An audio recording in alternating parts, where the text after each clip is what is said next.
عسلامة، نهاركم زين الناس الكل. الغوسيت نتاعنا لليوم باش تكون طاجين تونسي، طاجين معروف برشا وياسر بنين، باش نعملو بطريقة ياسر سهلة. خديت وني شوية دجاج طيبتهم في الماء وكركم وشوية فلفل أكحل. دونك بعد فتفتهم هوني عندي هوني البطاطا، عندي فخوماج هوني رابي، عندي معدنوس وعندي هوني العظم. كما تشوفوا خديت 6 كعبات. نحطو المكونات نتاعنا الكل نخلطو وبعد نحطوهم في الفور.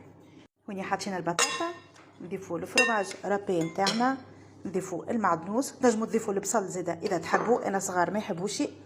وهوني نضيف كعبات العظم نتاعي، نخلطو الكل ونحطو في الطبق اللي دهناه من قبل. ها هو الطبق نتاعي هذايا، دهنتو بشويه زبده باش نحطو بعد في الفور على 180 درجه.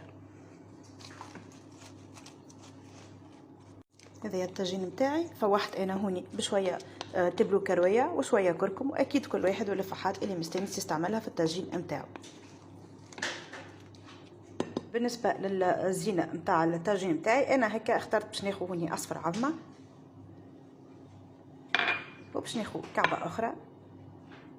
هكا طريقه بسيطه نجمو نزينو بها الطاجين نتاعي. يلا صحه وبالشفاء، نرجعكم بعد ما نكملوا نطيبوه.